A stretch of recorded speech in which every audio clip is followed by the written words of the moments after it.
اعوذ باللہ من الشیطان الرجیم، بسم اللہ الرحمن الرحیم۔ آج ہم ایک ایسے شخص کی بات کر رہے ہیں جو کہ جوانی میں ہی دنیا کا امیر ترین انسان بن گیا تھا، لیکن پھر اس کی زندگی کیسے بدلی اور اس کی راہیں کیسے بدلی، یہ ہم آج دیکھتے ہیں۔ جان ڈی راک فیلر کبھی دنیا کے امیر ترین آدمی تھے۔ یہ دنیا کا پہلا ارب پتی تھا۔ 25 سال کی عمر میں اس نے امریکہ کی سب سے بڑی آئل ریفائنریوں میں سے ایک کو کنٹرول کیا۔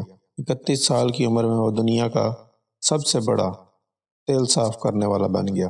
38 سال کی عمر میں اس نے امریکہ میں 90% تیل کو صاف کیا اور 50 کی عمر تک وہ ملک کا سب سے امیر ترین آدمی بن گیا تھا۔ ایک نوجوان کے طور پر ہر فیصلہ، رویہ اور رشتہ اس کی ذاتی طاقت اور دولت پیدا کرنے کے لیے تیار کیا گیا تھا۔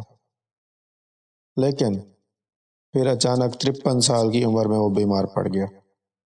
اس کا پورا جسم درد سے لرز گیا، اس کے سارے بال جھڑ گئے، مکمل اذیت میں مبتلا ہو گیا۔ دنیا کا واحد ارب پتی اپنی مرضی کے مطابق کچھ بھی خرید سکتا تھا، لیکن وہ صرف سوپ اور کریکر ہضم کرنے کے قابل ہو گیا، اور اس سے زیادہ اس کا جسم کچھ بھی قبول نہیں کر رہا تھا۔ ایک ساتھی نے لکھا، وہ سو نہیں سکتا تھا، مسکرا نہیں سکتا تھا، اور زندگی میں کوئی بھی چیز اس کے لیے کوئی بھی معنی نہیں رکھتی تھی۔ اس کے ذاتی اور انتہائی ماہر ڈاکٹروں نے پیشن گوئی کر دی کہ وہ 1 سال کے اندر اندر مر جائے گا۔ وہ سال اذیت سے آہستہ آہستہ گزر گیا۔ جب وہ موت کے قریب پہنچا تو ایک صبح وہ ایک عجیب احساس کے ساتھ بیدار ہوا۔ وہ اپنی دولت میں سے کچھ بھی دولت اپنے ساتھ اگلے جہان نہیں لے کے جا سکتا تھا۔ وہ آدمی جو کاروباری دنیا کو کنٹرول کر سکتا تھا، اچانک احساس ہوا کہ وہ اپنی زندگی کنٹرول میں نہیں ہے۔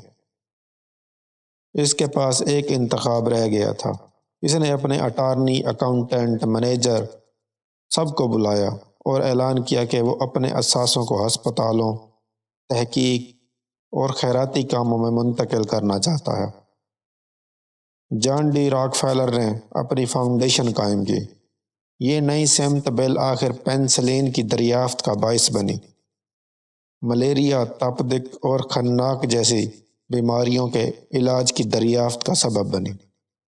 لیکن شاید راک فیلر کی کہانی ابھی ختم نہیں ہوئی تھی، اور اس کی کہانی کا حیرت انگیز حصہ یہ ہے کہ جس لمحے اس نے اپنی کمائی ہوئی تمام چیزوں کا ایک حصہ واپس دینا شروع کر دیا تو اس کے جسم کی کیمسٹری میں اچانک اس قدر نمایاں تبدیلی آتی چلی گئی کہ وہ بہتر سے بہتر ہوتا چلا گیا، اور ایک وقت تھا جب ایسا لگتا تھا کہ وہ 53 سال کی عمر میں ہی مر جائے گا، لیکن وہ 98 سال کی عمر تک زندہ رہا۔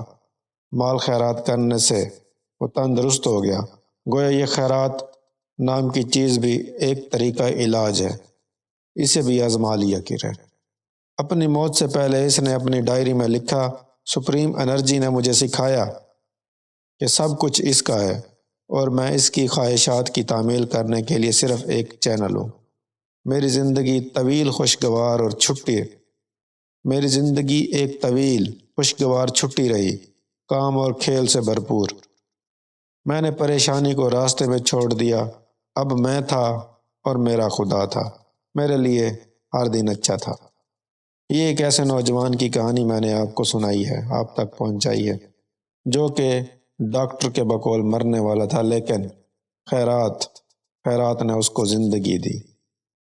خیرات ہمارے دین اسلام میں بھی دینے کا حکم ہے، لیکن اکثر لوگ بخیل ہیں، نہیں دیتے۔